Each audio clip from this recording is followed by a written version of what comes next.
My name is Bruce. My wife Maureen and I have been living here for about 3 years, and a lot of you will have more personal stories, better stories, longer stories, but I just wanted to start off by telling our connection to Bill and Diane and their family in Rensselaerville, and a deep appreciation for the kind of man he was. My wife used to come here about 25 years ago with our children. We live up on the hill near Preston Hollow, and she would wash the kids in the pond, get them all cleaned up, come down to the Palmer house, where of course my two sons would run around and get dirty again and sneak into the neighbors' yards and get into trouble. And Bill was always so gracious about it. And my youngest loved the bread at the Palmer house. He had to have the bread. And he also was a little bit wild, and whenever we needed to calm him down, we would bring him in and he would have the fish stew. And which is odd for a 5-year-old to like fish stew. But, and that was our introduction to Bill and Rensselaerville in a lot of ways. Flash forward 22 years, we come in 3 years ago, we moved to our place, my wife and I. Where are we going to live? New York, Boston, Stockbridge. We didn't know, never thought about Rensselaerville. And of course we're in Q-Hars with Bill's protege Micah and Rochelle, and we didn't know anybody at all in that room one cold January night.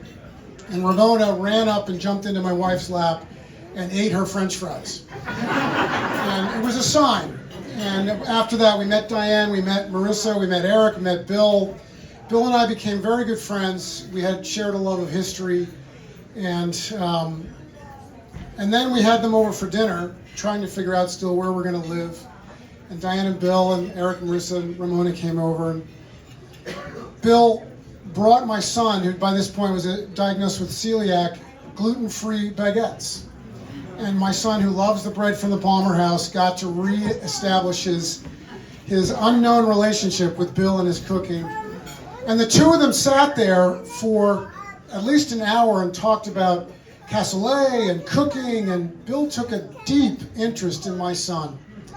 And it was in that moment, I think, with Diane there, with Marissa and Eric, with Ramona, and with Bill, that we probably made the decision that this is where we belong. This is where we want to live.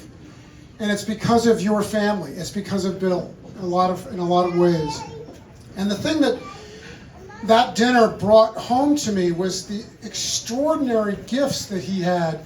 Yes, he was really smart and didn't go to an Ivy League school, and grew up on Staten Island, was a pipe fitter but he was goddamn smart. But that doesn't make you an extraordinary person. What made Bill extraordinary were two things, I think, that I picked up on in my friendship with him. One was his curiosity. I have rarely met anyone who had such a childlike curiosity about everything, whether it was the ingredients for a stew, whether it was what I did for a living, how do you write a book, he just would never stop asking questions, and it was childlike, it was innocent and really, really profound. But that's not enough to make you extraordinary either. What Bill had, and I think everybody knows this in this room, is he had an enormous, enormous heart and a capacity for empathy. And when you put that together, the curiosity and the empathy, he was extraordinary. And that's what I saw when he was with my son, interacting with him. And thank God that we met Bill and Diane, their families, because we would not be moving here. We would not be living here. And so the last thing I'd say before I turn it over to Jen, who's got some things to say, is, look, Rensselaerville is an extraordinary place. And it doesn't happen by chance. It happens by a lot of hard work. It happens because of people like Bill. It happens because there are interstitial generations who reinvent the town over and over again. Without people like Bill, this town does not exist. There are many others in this town that we're learning and meeting. It's glorious. But for me, Bill is one of the most important people in the history of Rensselaerville. And here's a toast to the re-founder of Rensselaerville, Bill Benson.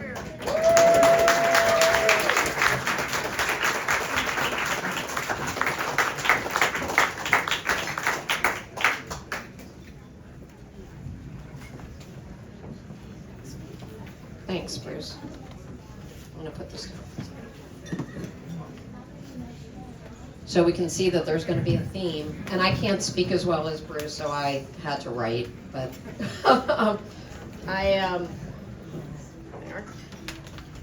I've been obviously thinking about Bill a lot in the last few weeks.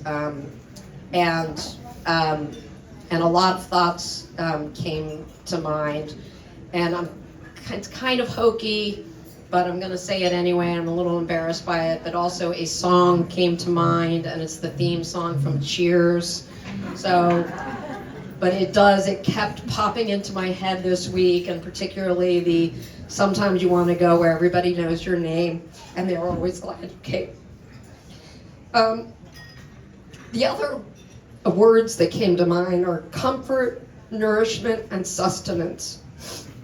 To me, these are Bill. It's his life. It's his legacy. And for those who don't know me, by the way, sorry, I should have introduced myself. I'm Jen Bloom. My family has had a house across the street from what was Palmer House, and what will again be a restaurant, which is amazing.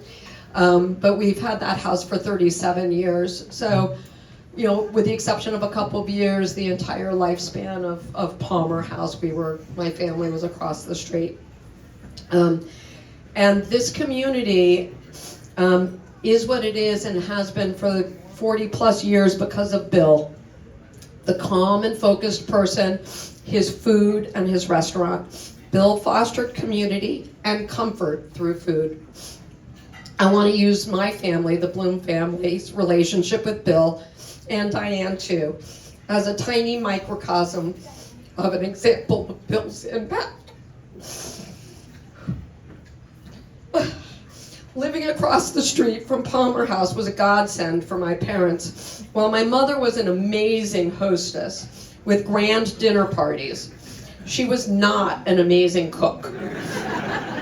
Her dinner parties, with the help of Bill, and I love the expression his children, but his Palmer House children and his team, with the help of their meals, she did it. And those dinner parties were as much theirs as they were hers. Mom adored Bill and his team for it.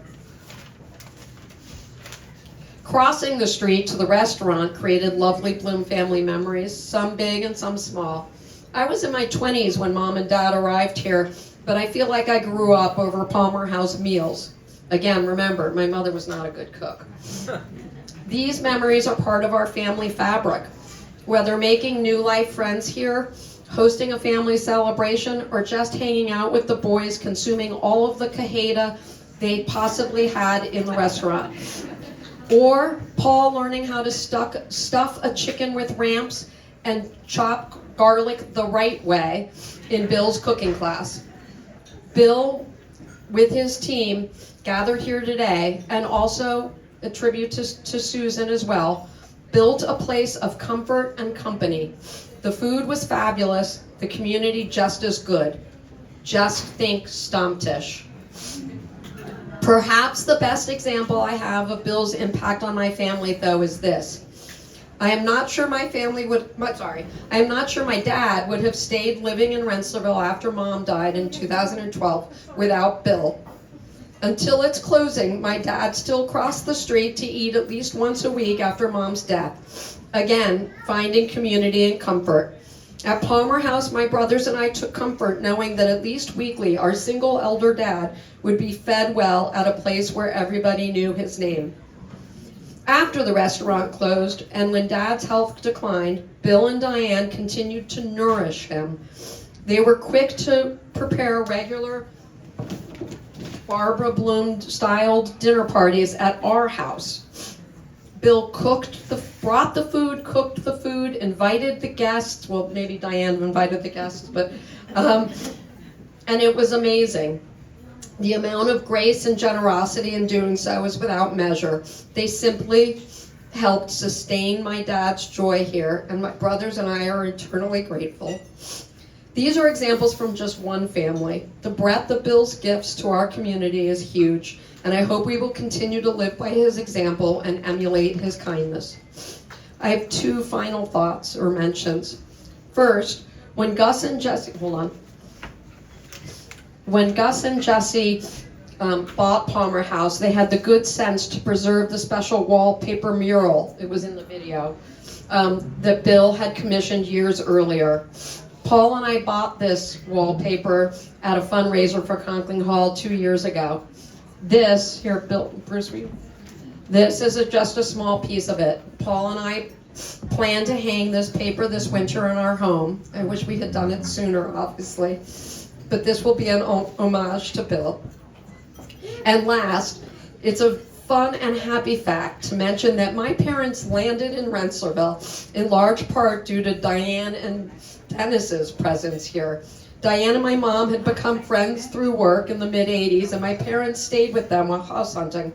It is equally lovely that my parents and our family now remain in Rensselaerville in large part because of Bill, the Palmer House, and the community that he helped build.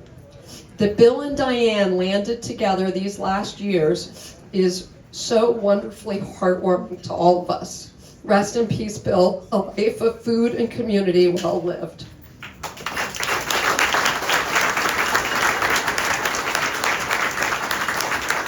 And I'm going to offer up the mic right here.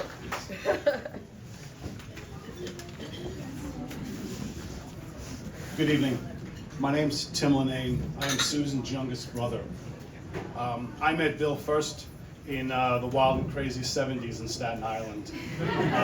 I was a young kid. He was my sister's then boyfriend, and he was very special to me for the longest time. And just recently, when I responded to someone who had texted me with condolences, I told him that Bill was a gem, and Bill was a gem. He was an absolute gem. He was always a presence at our Christmas parties. We joked just out here just before about the mashed potatoes that he would make. And my youngest son, Greg, used to say back then, "Why aren't my mashed potatoes the same as Bill's?" And the answer was, I didn't put in enough butter. That's also the same son who asked back then when he was about 6 or so, "What did you want to be when you grow up?" And he said, "I want to be a cooker like Bill." I think it is a testament to the gem that he is, that so many of his nieces and nephews from Susan's side of the family are here today. My boys, my son's children, Katie is here. And it's just wonderful that they all had this connection with someone for whom the connection could have grown further away, and it never did.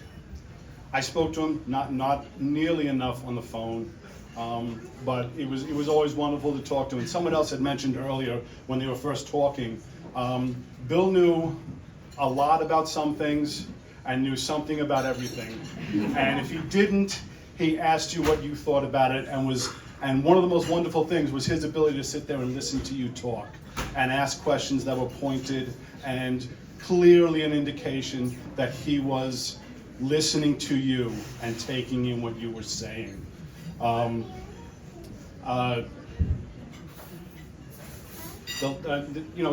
Just those type of things make me hearken back to the person that he was.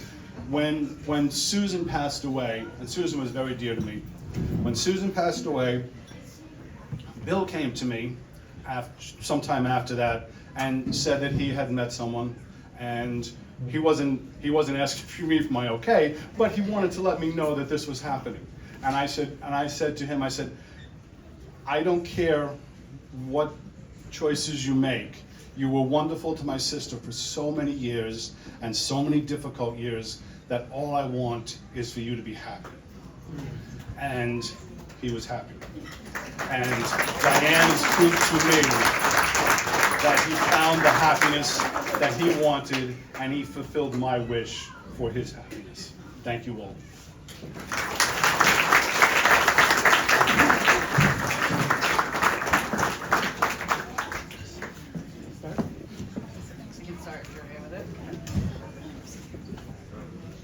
Okay, so Katie and I are going to go together, because if we don't go together, we can't do this.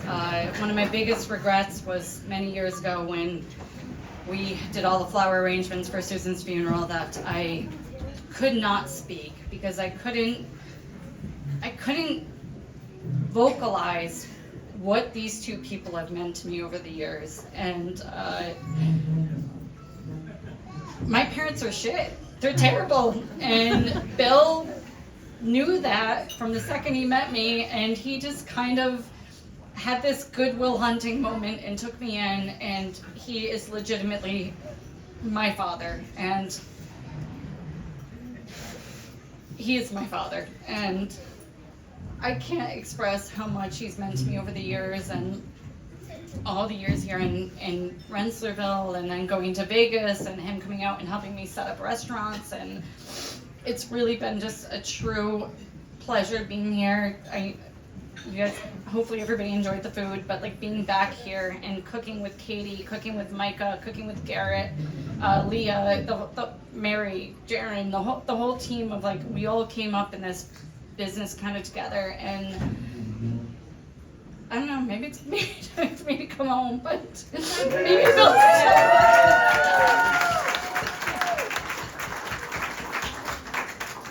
Me too. But I'm sorry, I don't know what to say. I'll take it. Yeah. I'll take it. Love you, Nicole.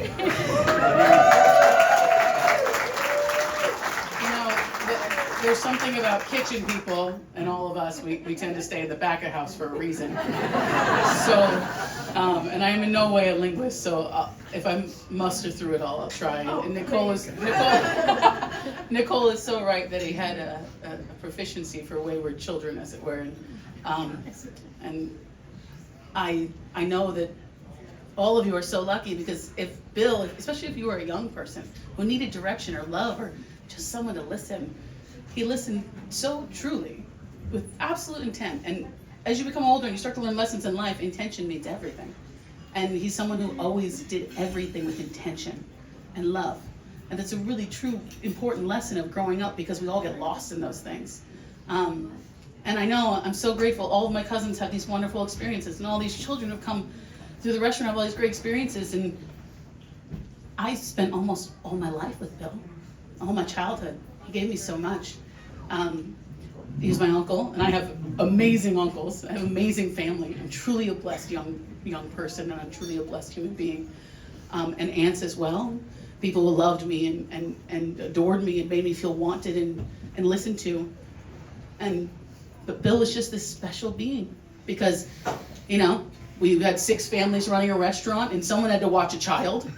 So that child had to go somewhere, and usually that was baking in the back with Bill. And it's just, when I think of him, I think of all of my very premature moments of baking in the back and making bread and making these really hellacious things, creations, and Bill just going, "Oh, that's great, Katie. That's really great. It's really quite beautiful." And me being like, "Yeah, it is, isn't it?" Like, just really thinking I'm top of the world. But for anyone who knows him, from me, who I like to think was his first baby, to Ramona, who got to be his last. You get to feel that absolute love and desire and excitement for your learning. And so few people really stop and do that. He always did that, and he always did it with absolute humility. He was a beautiful, beautiful human being. And the last things I got to say to him, which I'm so grateful for, is I just said, "Thank you so much for all the parts of me that are you, because they're my favorite parts of myself." And it's really cool. It's a really cool thing to get to have. I'm very grateful.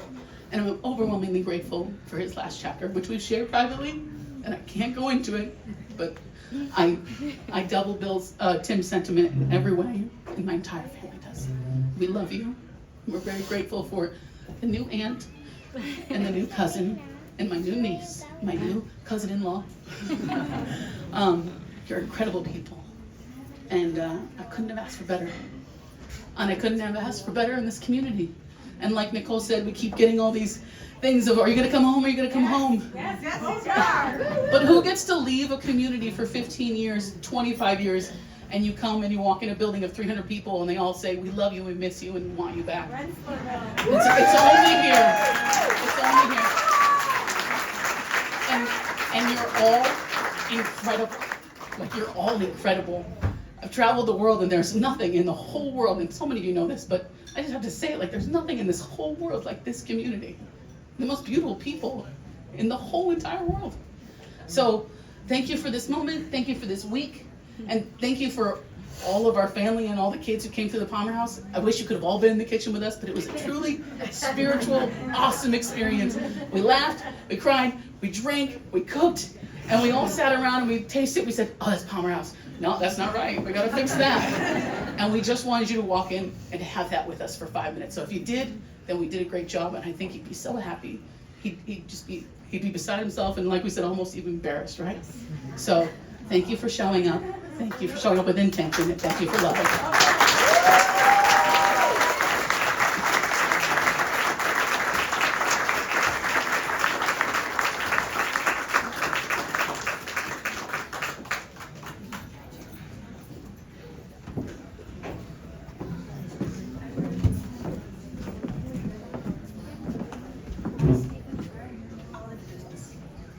Hi, I'm Sabrina. I'm the older daughter of the Benson Smith Bayarjan clan. I got to grow up with Bill and Susan in the Palmer House. They came up the same year our family came up. We're close to, and so we kind of all got to know Rensselaerville together. I was only here part of the time, and so when I wasn't home until I came to the Palmer House and had dinner. Although I was once asked, I was put on the spot who my favorite chef was. I did say it was my dad, but really it was a toss-up. But you know, what was I supposed to do? But we are extraordinarily lucky in that Diane and Bill found each other because he immediately became part of our family, and he became my children's grandpa Bill, basically from day one. Which is particularly remarkable because my children were very, very close to my dad and were gutted when he passed. And he just took them on. He got to know them. All the things you all have already said about him listening and getting to know people and making you feel special. He did that for all of my children, especially my one child who can't be here tonight because he's had a lot of struggles. And Bill just got him. He took him fishing. He taught him to bake bread, which I am eternally grateful for because he makes me bread. And he was just there. He made sure that in any opportunity he had to see my older son, he went out of his way, even when he was sick, to do that. And so I'm so grateful. And I just remember thinking when Diane and Bill got together, because I was still so sad about my dad. But I remember I would have these vivid dreams where we were all together having, of course, a dinner party, and my dad was there, but he wasn't there totally, and it was because he was so happy to see Diane and Bill happy together, and it was like, it was okay, it was complete, and I don't know how it has been only 10 years, it feels like it's been a whole lifetime, so I'm gonna miss him so much. Being up here without him is really strange. But I also promised my younger son that I would not cry because it makes him very worried. And my daughter would also like to say something. So Owen, you can say something short and then it'll be Zoe's turn. I really miss Grandpa Bill. He was my everything and I will miss him forever.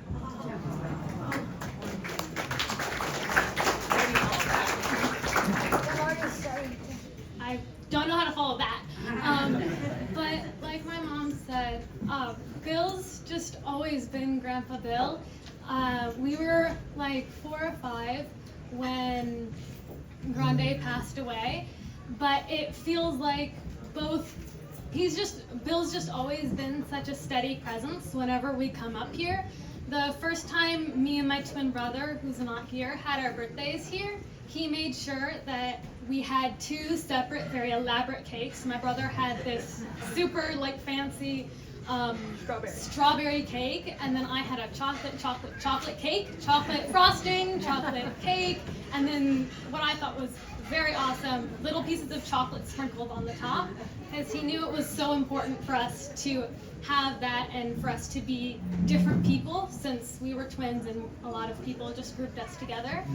And I've come up and have spent time with Grandma Diane and Grandpa Bill whenever it's become too much to be at home, and they've just created almost a second home, and they've all made sure I knew that I was always welcome whenever, and that's just really special.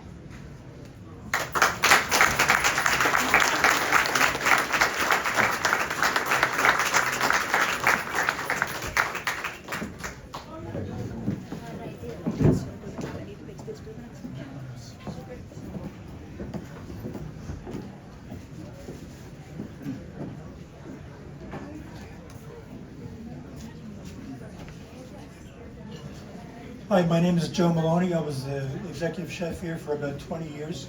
And during the last few years, I had the honor of working with Bill in the kitchen. Speak up, Maloney! Who said that? And so for the last few years I was here, I had the pleasure of working with Bill in the kitchen. And to say that he was a fantastic culinarist is not even fair. It doesn't even do it justice.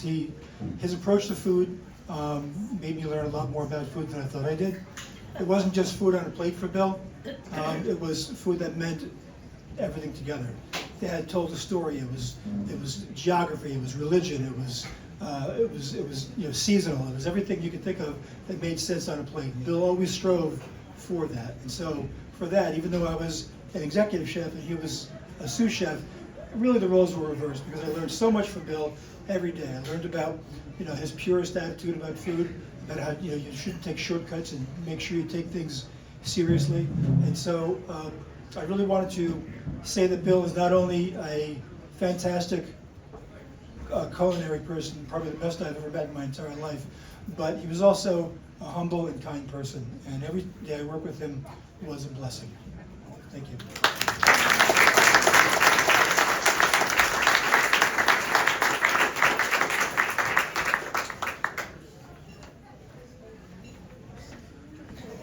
My name is Ken Linden, and many years ago, just about the same time as the Palmer House, my wife and I ran a restaurant in Albany called the 8th Street Restaurant. Maybe some of you here know it, most of you were not even around then. And I'm a friend, and I did write some thoughts down. I'd just like to share them with you. One of the things that I treasured most about my friendship with Bill was our conversations. They were usually deep and thoughtful, and they often ranged far wider than the culinary arts, which we both practiced, and were the reason we became friends in the first place. Bill had the intellect of a scientist and the soul of an artist, and he could articulate his thoughts with a sharpness equal to any blade in his kitchen. A couple of weeks ago, after a phone call with him about his condition, I anticipated the advent of at least one more in-person meeting of our minds. But as fate had its way, it would not happen. The loss of that opportunity is a sadness I will carry with me, always. I hope that these thoughts that I share with you today will honor that conversation had it occurred. I know that if we had talked, the subject of immortality would have come up. I know, because I had planned to bring it up. It's the kind of topic that Bill and I like to chew on, the kind of topic that made our conversation so delicious. And with Bill's passing so imminent and my advanced age, it would definitely deserve some consideration. You may think that I'm stretching a point here. We are not in the halls of the gods. There are no great works of writing here, no achievements of steel and pilings, no paintings, no music, just Bill, a baker, a soup maker, a man who was real and lived a life that was real, filled with the shames and the glories of living. And I know that life, and you all know it too. It's why we are all here tonight. And because of that life and what we are feeling now for this man and his life, and it is our memories of that life bequeathed to us by that man that I cannot help but think of immortality. But immortality was not Bill's goal. He took pleasure in the work itself. Bill was about usefulness, kindness, and eagerness, and readiness to be of help. These are the things I remember about Bill. What mattered to me is what mattered to him. And all of this is the summation of my feelings for him. We are the immortality of Bill Benson. What will live forever is the love we shared. And all of us here tonight, it is not a fleeting kind of love. It is an all-consuming embrace. It's a memorial of the heart. Thank you.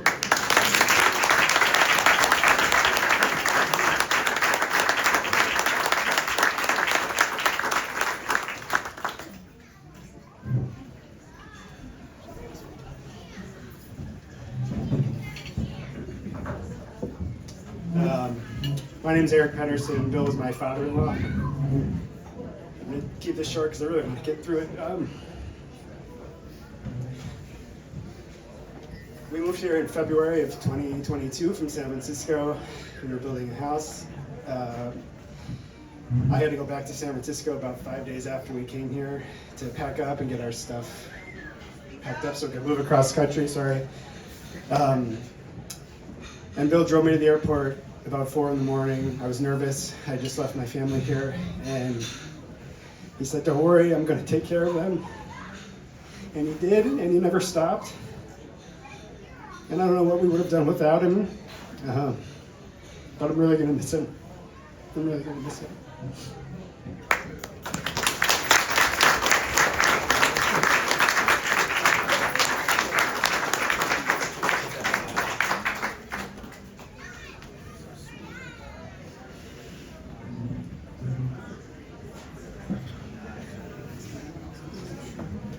Is there anybody else that wants to?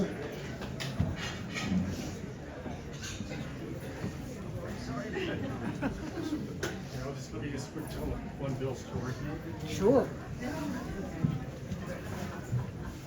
It's wonderful to hear all these stories. We've been here for 25 some odd years, and I think the Palmer House is one reason we stayed here. But just tell you one story. I think it was probably a New Year's Day in Conkling Hall, and there's all the food, right? And there was a whole turkey. And somebody said, "Who carved the turkey?" And I said, "Oh, I'll do it." I got there in front of the turkey with the knife and all this stuff, and I went, uh-oh. Fortunately, here comes Bill. And he says, "Oh, yeah, let me show you how to carve a turkey." And he did. And it was astounding. He got 98% of the meat off the bird without touching a bone. And the next year, same deal. I could remember a thing he said, and he came and showed me again. And he would probably have kept showing me. But you know what? In the end, it reminded me of this wonderful story of the Taoists of Chongsa. There was apparently a butcher who, the tale is that when he cut an ox, he was so much in tune with the thing he was doing. Not only did he not dull his knife in cutting up the ox, he sharpened it. And that's kind of my memory of Bill.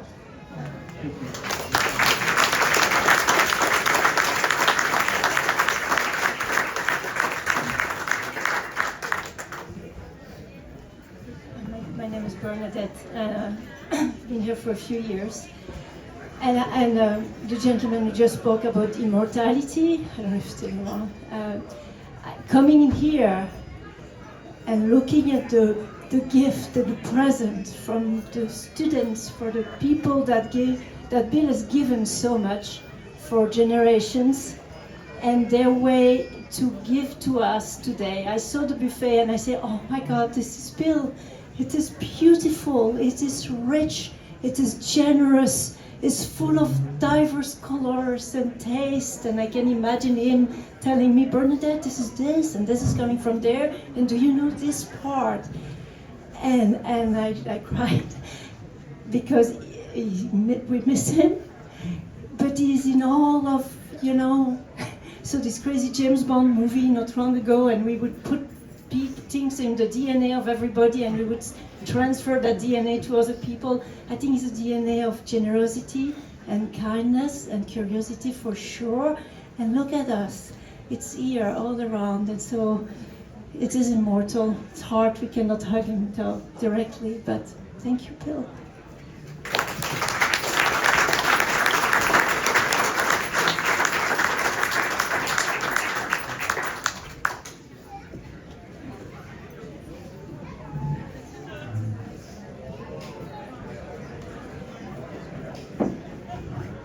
When my husband and I moved to Rensselaerville about 25 years ago. Can you hear me? Put it really close to your mouth. When my husband and I moved to Rensselaerville about 25 years ago, it took us a couple of years to learn that nobody was who they seemed to be. Like the handyman played the violin, and the best chef we'd ever met wrote poetry. And it was a gift being in this village. I knew Bill first as a chef, a wonderful chef, and my daughter from Boston said it was better than any food she'd eaten in Boston. And then later in years, we began talking poetry. We talked politics, but we began talking poetry. And he offered me the best deal of my life. He said, how about you teach me to write poetry and I'll teach you to cook. Something I could use. So to make a long story short, he was a far better poet than I ever became as a cook. And he wrote beautiful poems. His niece found a wonderful poem that Diane asked me to read tonight. And I had it Close to your mouth. I had it printed, but in the excitement of getting here, I left the printed copy. But luckily, it is here. It's called When Great Trees Fall by Maya Angelou. When great trees fall, rocks on distant hills shudder. Lions hunker down in tall grasses, and even elephants lumber after safety. When great trees fall in forests, small things recoil into silence, their senses eroded beyond fear. When great souls die, the air around us becomes light, rare, sterile. We breathe briefly. Our eyes briefly see with a hurtful clarity. Our memory suddenly sharpened, examines, gnaws on kind words unsaid, promised walks never taken. Great souls die, and our reality bound to them takes leave of us. Our souls, dependent upon their nurture, now shrink, wizened. Our minds, formed and informed by their radiance, fall away. We are not so much maddened as reduced to the unutterable ignorance of dark, cold caves. And when great souls die after a period, peace blooms, slowly and always, irregularly. Spaces fill with a kind of soothing electric vibration. Our senses, restored, never to be the same, whisper to us. They existed. They existed. We can be and be better, for they existed.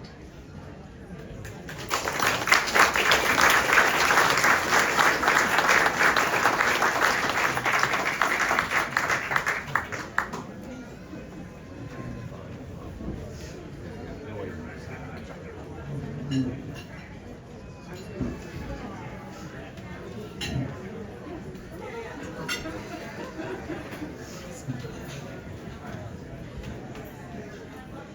my name is Jaren Corallo, and I grew up here in Rensselaerville.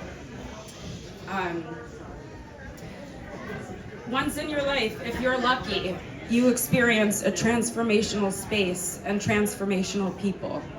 A home away from home where the people are your own and it's safe and it's comfortable. A place to grow, to learn, to safely fail and try again, to teach others, to lead, to follow, to be yourself and be loved. For me and for many others in this room, this place was the Palmer House Cafe here in Rensselaerville, New York.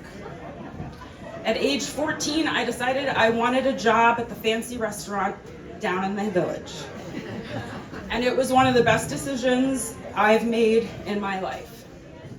I gained lifelong best friends, many of whom are here today, and some who have passed away. I met my business partner and my husband at the Palmer House. I gained 2 decades of mentorship from a visionary chef and experience in hospitality, food service, bartending, catering, being a good person, and so much more. As many of you know, the Palmer House was purchased in 1986 by sweethearts Bill Benson and Susan Linane, along with Susan's brothers, Steve and wife Gail, and Mike and wife Maria. Over the next few decades, they built a community anchor, a hub, the Palmer House Cafe, but really it was a family. Conversations flew across that kitchen. Architecture, culinary history. As we entered college, we pushed for politics and religion, and we were never disappointed in what we'd learned. Pauses long enough for him to serve 10 hot dinners and for us to grab 7 drinks and 2 new kitchen orders and maybe a quick sip of cold coffee. All the while you knew he was waiting for your return to the kitchen.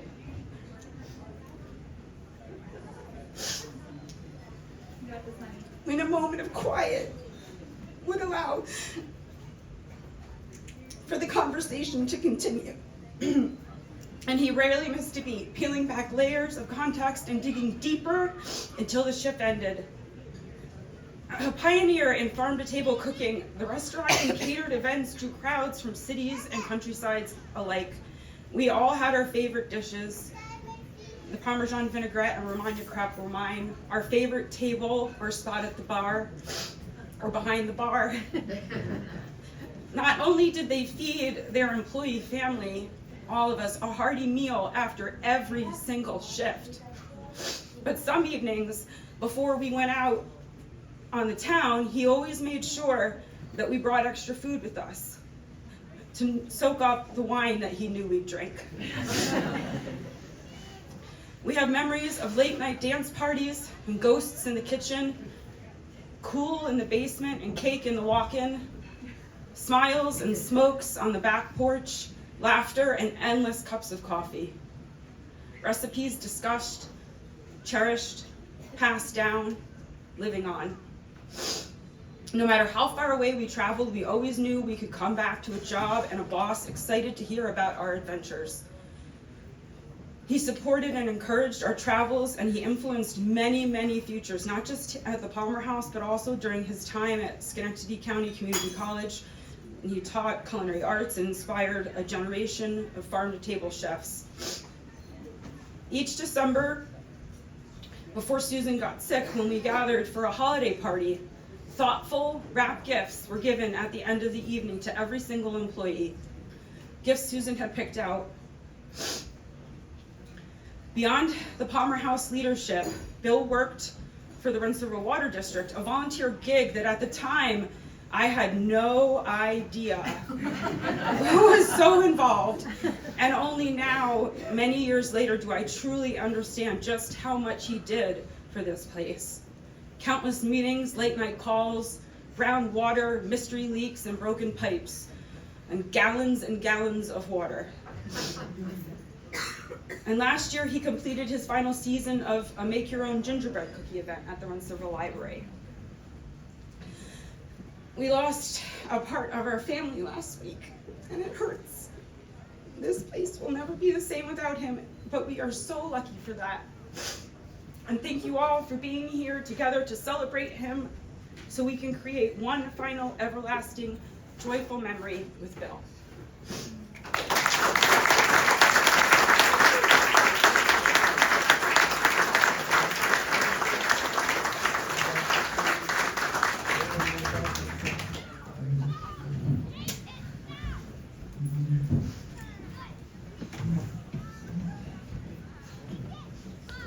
Hi. So I'm Camille Douglas, if you don't know. I'm actually really surprised to hear when people arrived in Rensselaerville, because I always thought everyone got here before us. But we got here in 1985. And I didn't know there was no Palmer House in 1985, because my memory is there was always a Palmer House. Because it looms so large in the history of all the wonderful times we had here with our friends and family. So last fall or summer, Diane and Bill were here, and I sat with them at the table outside, and Bill reminded me of a story, which I was really surprised that he remembered or chose to bring up, but it seemed to mean something to him, so I want to repeat that story for you. So, back in about in the 1990s, Bill was involved with, I guess, other chefs in the Capital District. He wasn't just a chef at the Palmer House, but he did all these amazing other things. So one of the things he did, there's a food bank, and somehow or other, this food bank cooked these amazing meals for people once or twice a year. I don't really remember. So I was at the Palmer House, and Bill came over and he goes, Camille, I really want to make something, for this dinner. I've been thinking about what to make, but I want to make this soup, but I need 50 gallons of milk. Now, I was running a dairy farm at the time. So I'm like, okay, Bill, no problem, we can do that. And then I go home and I'm like, okay, how am I going to transport 50? It might even have been 100, I don't know. It's like, I had to go buy all these big, like the old-fashioned vessels, whatever, to bring the milk over. I remember driving several trips to the Palmer House with all this milk. And I guess he made the soup and he was really happy about it. But the reason I wanted to tell the story is because when he reminded me of the story last year, what really struck in my mind was how his cooking, and particularly in this particular instance, was an act of giving. And that's what he did. He was such a giving person that he would be still so excited about having made this soup for all these people. So the gift that he gave us, as we've heard tonight, was just immeasurable. Like all day, every day, that wonderful place where we lived and grew together as a community. So anyway, that's my story.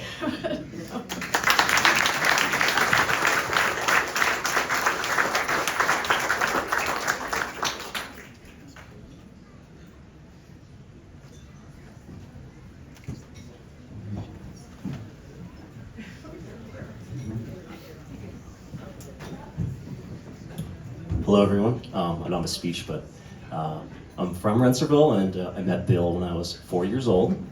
The kitchen used to be painted green on the floor, and the floor itself was stained. And my instructions were to stay off the green paint. That's for adults only. And but I was allowed to come in the kitchen or into the restaurant whenever and just observe. So when I turned 14, my friends and I, we all got dishwashing jobs there, and prepping food, bussing tables, whatnot. And then I went on to college, left. Then I got a stint doing the deputy to the water and sewer treatment officer, and Bill was my advisor, I guess, boss on the water advisory committee. So I worked with him there tirelessly for a good part of 10 or 15 years. For one part, we had no water in town. You could turn any tap on you wanted, and there was not one drop coming out of it. And so Bill went and set out in about 2 or 3 year period to find shutoffs that had been paved over or broken, or houses that were abandoned, no one lived in, no one cared about. Bill called people up, wrote letters, did everything he had to make sure we had water. He taught me what a smutsdeck was on the slow sand filter we have, what giardia is, cryptosporidium, trihalomethanes, halocetic acids. Bill was the embodiment of you are not what you do. And so much of this country is we are our careers, but he was just a great role model and mentor, and we're all at a loss here.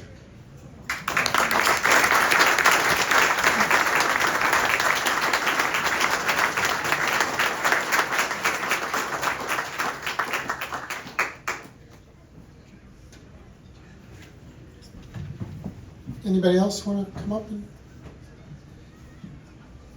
say a story? No? Okay, let's have a party.